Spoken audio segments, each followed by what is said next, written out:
வணக்கம், welcome to Chitra Murali's kitchen. இப்போ காலையில் நம்ம நிக்கில் எப்பயுமே உங்களுக்கு தெரியும் ஹனியும் லெமனும் போட்டு ஒரு ஜூஸ் தண்ணி குடிச்சிட்டு தான் போவான்னு சொல்லிட்டு இப்போ அவன் ஆப்பிள் சிடார் வினிகரும் சேர்த்து குடிக்கிறான். இப்போ அதை குடிச்சிட்டு நம்ம வாக்கிங் போக போகிறோம். ஸோ அதை எப்படி போடுறது அப்படிங்கிறத நான் காமிச்சிடுறேன். ஆக்சுவலாக இது பார்த்தீங்கன்னா இந்த ஆப்பிள் சிடார் வினிகர் எது குடிக்கிறதுனா வெயிட் லாஸ் ஒன்று, அதுக்கப்புறம் இம்யூனிட்டி இன்க்ரீஸ் பண்ணும், அது தவிர லிவரை க்ளீன் பண்ணும். எல்லாத்துக்கும் மேலே டீடாக்ஸ் ட்ரிங்க் தான் இதுவும். இது வெறும் உள்ள மட்டும் நம்ம சாப்பிட்றதுக்கு மட்டும் இல்லாமல் குடிக்கிறதுக்கு மட்டும் வெயிட் லாஸ்க்கு மட்டும் யூஸ் பண்ணாமல் ஃபேஸ்க்கு யூஸ் பண்ணலாம், ஹேர்க்கு யூஸ் பண்ணலாம். இப்போ ஃபேஸ்க்கு யூஸ் பண்ணோன்னா ஸ்கின் நல்லா டைட் ஆகும். ஒன்றும் இல்லை, ஒரு ஸ்பூன் நீங்கள் ஆப்பிள் சிடார் வினிகர் எடுத்துக்கிட்டிங்கன்னா 2 ஸ்பூன் தண்ணி எடுத்துக்கணும். ஸோ அதில் 1:2 எடுத்துகிட்டு நல்லா மிக்ஸ் பண்ணிட்டு தேய்ச்சிட்டு ஃபேஸ் வாஷ் பண்ணிங்கன்னா நல்லா ஸ்கின் நல்லா டைட் ஆகிடும். அதே மாதிரி ஹேருக்கு என்னென்னு பார்த்தீங்கன்னா அதாவது ரெண்டுமே ஈக்குவலாக எடுத்துக்கணும். 1:1 எடுத்துகிட்டு நமக்கு எவ்வளோ தேவையோ அந்த அளவுக்கு பார்த்து நம்ம தான் டைல்யூட் பண்ணிக்கணும். அது தலையில் ஷாம்பு போட்டு குளிச்சதுக்கப்புறம் வாஷ் பண்ணிங்கன்னு வச்சுக்கோங்க, ஹேர் நல்லா சில்கியாக சாஃப்டாகவும் இருக்கும். ஸோ இது சாப்பிட்றதுக்கு மட்டும் இல்லாமல் நம்ம ஸ்கின்னு ஹேரு எல்லாத்துக்குமே நம்ம யூஸ் பண்ணிக்கலாம். இப்போ ஒரு டேபிள் ஸ்பூன் நான் ஆப்பிள் சிடார் வினிகர் யூஸ் பண்ணுறேன். நான் டிசானோ இதை யூஸ் பண்ணுறேன். உங்களுக்கு லிங்க் டிஸ்கிரிப்ஷன் பாக்ஸில் தரேன் நான் அதை.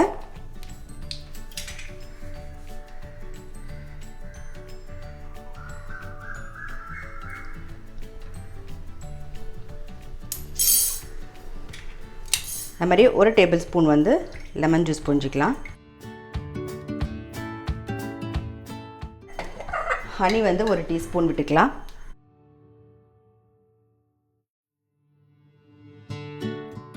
ஒரு மிக்ஸ் பண்ணிவிட்டு தண்ணி விட்டுடலாம். நார்மல் வாட்டர் விட்டாலே போதும். ஆல்மோஸ்ட் பார்த்திங்கன்னா எல்லாருக்குமே இந்த ஆப்பிள் சிடார் வினிகர் எதுக்கு யூஸ் பண்ணுறோம் அப்படிங்கிறது கண்டிப்பாகவே தெரிஞ்சிருக்கும். இது நிக்கில் இப்போ வாக்கிங் சைக்கிளிங் போகிறதுக்கு முன்னாடி இதை குடிச்சிட்டு போவான். நாங்கள் அவன் சைக்கிளிங் போகும்போது நாங்கள் வாக்கிங் போயிட்டு வந்துடுவோம். ஸோ இதை குடிச்சிட்டு நான் வாக்கிங் போக போகிறேன், அவன் சைக்கிளிங் போக போகிறான்.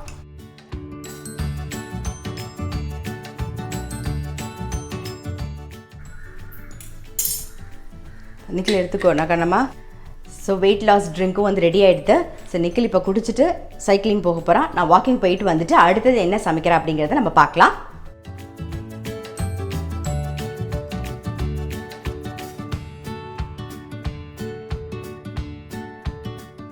வாக்கிங் போயிட்டு வந்துட்டேன். ஸோ இதுக்கப்புறமா குளிச்சுட்டு வந்துட்டு என்ன சமைக்கலாம் அப்படிங்கிறத பார்க்கலாம். நம்ம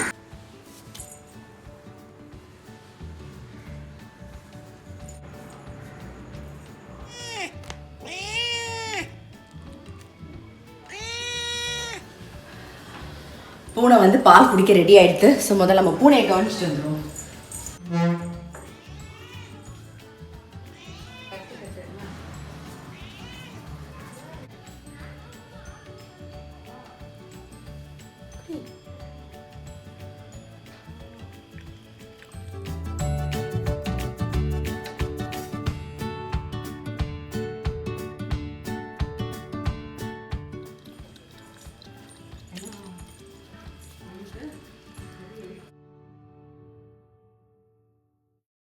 இப்போ பாசிப்பருப்பு கேரட் ரெண்டும் சேர்த்து நம்ம ரசம் வைக்க போகிறோம். பாசிப்பருப்பு ஒரு கரண்டி ஊற வச்சுருக்கேன். அது மாதிரி கேரட் சின்னதாக ஒரு சின்ன கேரட் எடுத்து கட் பண்ணியிருக்கேன். ஒரு தக்காளி, இது பாருங்க, பாசிப்பருப்பு கேரட்டு தக்காளி எல்லாம் போட்டிருக்கேன்.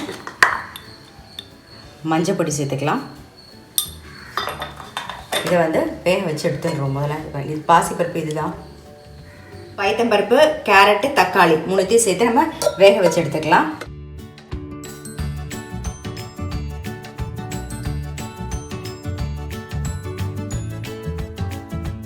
புளி ஒரு சின்ன நெல்லிக்காய் சைஸில் புளி ஊற வச்சுருக்கேன். அப்புறம் கரைச்சி எடுத்துப்போம். மீடியம் ஃப்ளேமில் வச்சு ஒரு 2-3 விசில் விட்டுருங்க, நல்லா வெந்துடும்.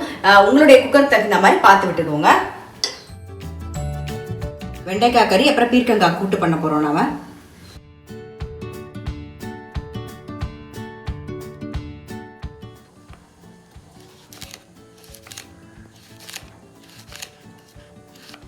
இந்த வெண்டைக்காய் பார்த்திங்கன்னா சாட்டர்டே அன்றைக்கி நம்ம காய் வாங்கினோம் இல்லையா? ஸோ அப்போ வாங்கின வெண்டைக்காய் தான் எவ்வளோ ஃப்ரெஷ்ஷாக இருக்குது பாருங்கள். நம்ம அலம்பிட்டு ஸ்டோர் பண்ணிட்டோம்னா கரெக்டாக நல்லா இருக்கும். எல்லாமே பார்த்து எடுக்கணும், எது வீணாக போகுதுன்னு பார்த்து காய் எடுத்து சமைச்சோன்னா கரெக்டாக வரும்.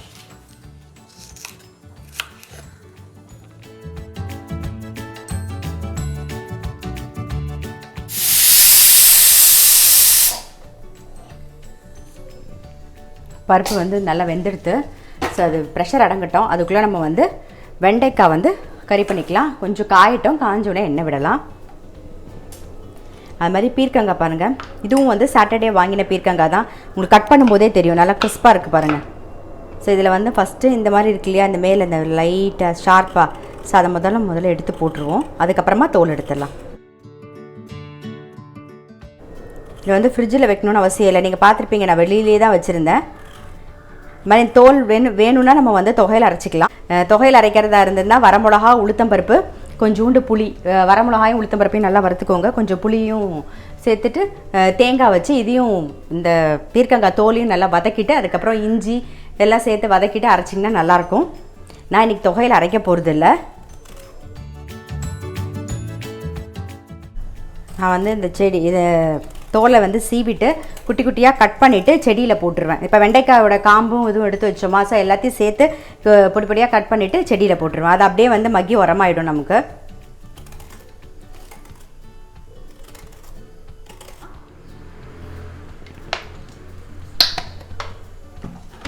கொஞ்சம் கடுகு, உளுத்தம்பருப்பு, வெண்டைக்காயும் சேர்த்துடலாம். மஞ்சள் பொடி கொஞ்சம் சேர்த்துக்கலாம். கருவேப்பிலை, தேவையான உப்பு சேர்த்துப்போம். நல்லா மிக்ஸ் பண்ணிவிட்டு மூடி வச்சிடலாம். வெந்துன்னு இருக்கட்டும். இந்த பக்கம் வந்து கூட்டுக்கு பாசிப்பருப்பும் ஒரு கைப்பிடி பாசிப்பருப்பும் கொஞ்சம் கடலைப்பருப்பும் ஊற வச்சுருக்கேன். ஸோ அதை வந்து வேக வச்சிடலாம். நம்ம காய் கட் பண்ணுறதுக்குள்ளே அது வெந்துன்னு இருக்கும். அதுக்கு கொஞ்சோண்டு மஞ்சள் பொடி, கொஞ்சம் பெருங்காயம் சேர்த்து வேக வச்சுருவோம்.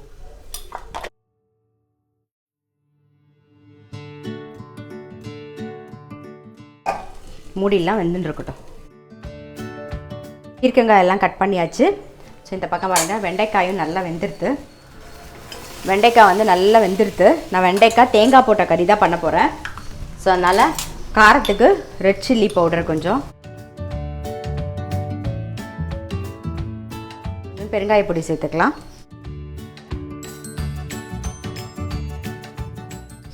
தேங்காய் கொஞ்சம் சேர்த்துக்கலாம். ஸோ அவ்வளோதான், வெண்டைக்காய் தேங்காய் போட்ட கறி வந்து ரெடி ஆகிடுது. ஆஃப் பண்ணிவிடுவோம். ஆஃப் பண்ணிவிட்டு புளியெல்லாம் கரைச்சிட்டு இந்த பக்கம் நம்ம ரசம் வச்சுக்கலாம். அதுக்குள்ளே இந்த பக்கம் பார்த்திங்கன்னா பருப்பு வந்து ஒரு 3/4 பதம் வெந்துடுது. ஸோ நம்ம வந்து பீர்க்கங்காயை சேர்த்துருவோம்.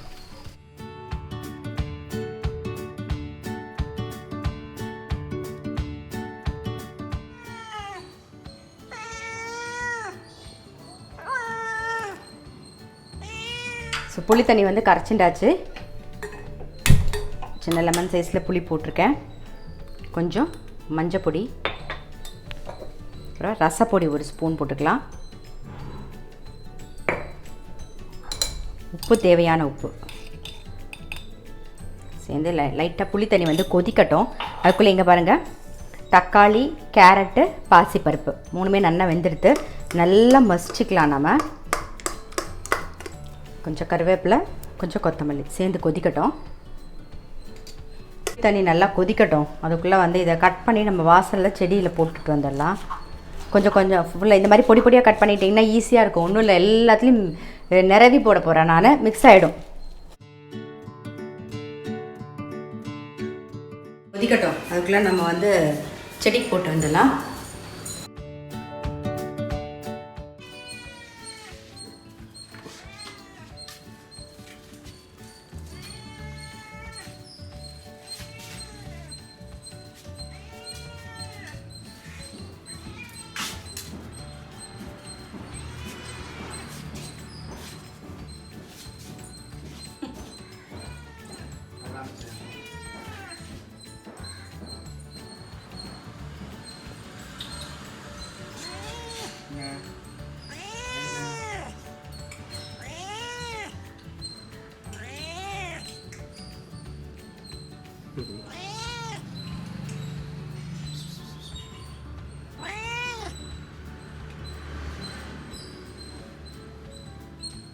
புளி தண்ணி நல்லா கொதிச்சுட்டு இருக்கு. நம்ம வந்து பருப்பு வந்து கரைச்சிக்கலாம். பாருங்கள், கேரட்லாம் நல்லா மசிஞ்சிரும்.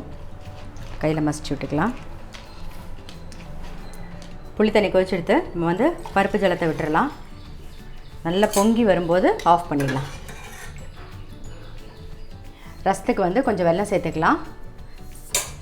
அப்புறம் கூட்டுக்கு வந்து இங்கே பாருங்கள், கூட்டு நல்லா வெந்தெடுத்து. ஸோ இதுக்கு வந்து தேங்காய் ஒரு கப் எடுத்து வச்சுருக்கேன். வரமிளகா, காரத்துக்கு தகுந்த மாதிரி 2 வரமிளகா, கொஞ்சம் சீரகம், இதை போட்டு அரைச்சி எடுத்துன்னு வந்துடுவோம். நம்ம தேங்காய், வரமிளகா, அதுக்கப்புறம் சீரகம் அரைச்சாச்சு. ஸோ கூட்டில் சேர்த்துடலாம். நம்ம மிக்ஸி ஜார் அலம்பி கொஞ்சம் தண்ணி விட்டுக்கலாம். தேவையான உப்பையும் சேர்த்துருவோம்.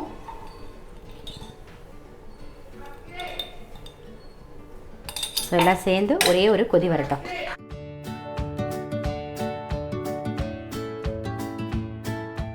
ரசம் பொங்கி எடுத்து ஆஃப் பண்ணிடுறேன். இந்த பக்கம் கூட்டும் கொதிச்செடுத்து. ஸோ இப்போ நம்ம வந்து ஃபஸ்ட்டு ரசத்துக்கு தாளிச்சிடலாம். ஸ்பூன் வந்து நெய் விட்டுக்கிறேன். ரசத்துக்கு தாளிக்க ரசத்துக்கு வந்து கடுகு, சீரகம் தாளிக்கலாம். சீரகம், கருவேப்பிலை இந்த ரசத்தில் சேர்த்துருவோம்.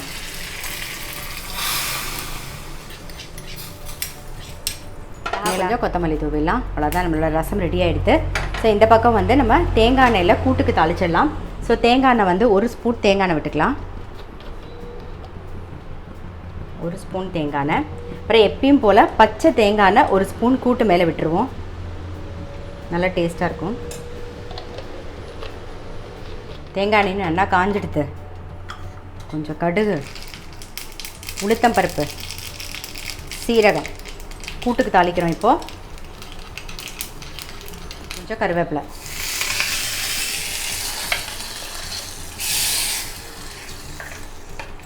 மேலாக கொஞ்சம் கொத்தமல்லி போட்டுடலாம். அவ்வளோதான், நம்மளுடைய பீர்க்கங்காய் கூட்டும் ரெடி ஆகிடுது.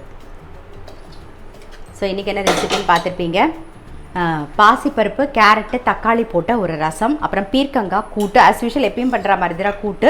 அப்புறம் கலத்த பருப்பு எடுத்து வச்சுருக்கேன். ஏன்னா கேரட்டு, தக்காளி, பாசிப்பருப்பு போட்டு வேக வச்சல, அதுலேருந்து ஒரு கரண்டி கலத்த பருப்பும் எடுத்து வச்சுருக்கேன். அப்புறம் வெண்டைக்காய், தேங்காய் போட்ட கறி. அடுத்தடுத்து காலையிலைக்கு வந்து இது நான் எப்பயும் சொல்கிற மாதிரி தான். நல்ல சுட சுட சாதத்தில் ரசத்தை விட்டுண்டு நெய்யும் விட்டுண்டு பிசைஞ்சு சாப்பிட்டு பாருங்கள், நல்லாயிருக்கும். கூட்டில் பிசைஞ்சும் சாப்பிட்லாம், கூட்டில் ரசத்தில் ரசம் பிசைஞ்சுட்டு கூட்டை தொட்டுண்டும் சாப்பிட்லாம், ரொம்ப நல்லா டேஸ்ட்டாக இருக்கும். இந்த கூட்டு சப்பாத்திக்கும் நல்லாயிருக்கும், சாதத்துக்கும் நல்லாயிருக்கும். ஸோ கண்டிப்பாக ட்ரை பண்ணி பாருங்கள். அடுத்தது என்னங்கிறது அப்புறம் பார்க்கலாம். நம்ம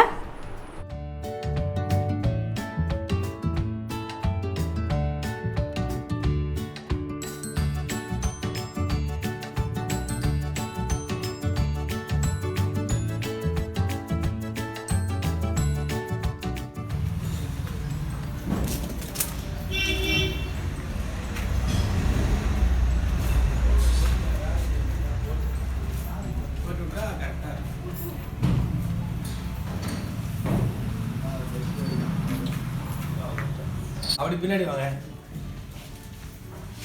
இடிச்சு இடிச்சு போட்டுறது அதெல்லாம் சரியா.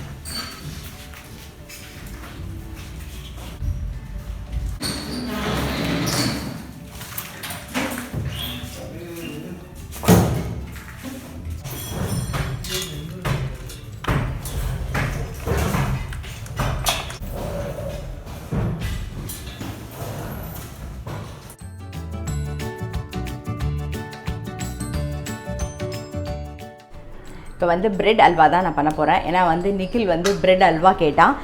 ப்ரெட்டில் வந்து இந்த சைடு ஓரமெல்லாம் கட் பண்ணிவிட்டு ஒரு 8 ஸ்லைஸ் வந்து நான் வந்து ப்ரெட்டு கட் பண்ணி வச்சுருக்கேன். இங்கே பாருங்கள், இந்த மாதிரி கட் பண்ணி வச்சுருக்கேன். கடாயில் வந்து ஒரு 3 ஸ்பூனுக்கு நெய் விட்டுருக்கேன். நெய் இருந்தால் தான் நல்லாயிருக்கும். ஃபஸ்ட்டு வந்து முந்திரி பருப்பை வறுத்து எடுத்துக்கலாம்.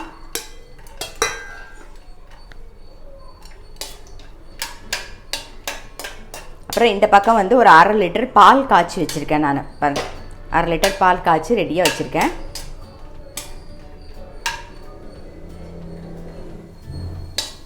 முந்திரி பருப்பு வறுபட்டு எடுத்துடலாம். இதே நெய்யில் இந்த ப்ரெட்டை வந்து ரோஸ்ட் பண்ணிக்கலாம். நெய்யில் வந்து ப்ரெட் வந்து லைட்டாக ரோஸ்ட் பண்ணியாச்சு. இப்போ 1/2 லிட்டர் பால் காய்ச்சிருக்கேன் இல்லையா, அதில் ஃபஸ்ட்டு ஒரு பாதி பால் விடுறேன்.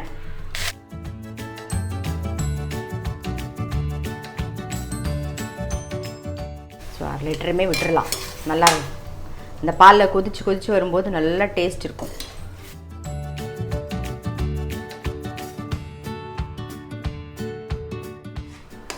பாருங்கள் ப்ரெட்டு வந்து பால் நல்லா இழுத்துடுது பாருங்கள், நல்லா சேர்ந்து வந்துடுது. இப்போ வந்து ஒரு 3/4 கப்பு சர்க்கரை போடுறேன் நான். நீங்கள் வேணும்னா ஸ்வீட் வந்து 1 கப்பு சர்க்கரை போட்டுக்கலாம். இதோட ஸ்வீட்லெஸ் கோவாக இருந்தால் அது கூட நம்ம வந்து சேர்த்துக்கலாம். நான் 3/4 கப்பு சர்க்கரை போட்டிருக்கேன்.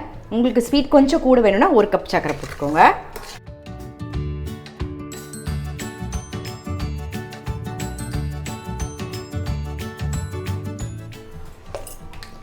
ஏலக்காய் பவுடர் கொஞ்சம் போட்டுக்கலாம்.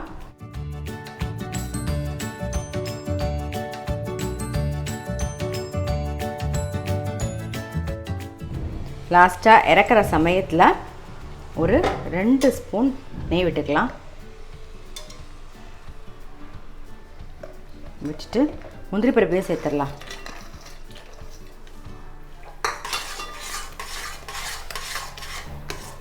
அவ்வளோதான். ஸோ நம்மளுடைய பிரெட் அல்வா ரெடி ஆகிடுது. இது ஆற இன்னும் நல்லா கெட்டிப்படும். ஸோ இந்த ஸ்டேஜில் நீங்கள் ஆஃப் பண்ணிட்டீங்கன்னா கரெக்டாக இருக்கும். ஸோ நான் இதை ஆஃப் பண்ணிடுறேன். அவ்வளோதான், நம்மளுடைய பிரெட் அல்வா ரெடி ஆகிடுது.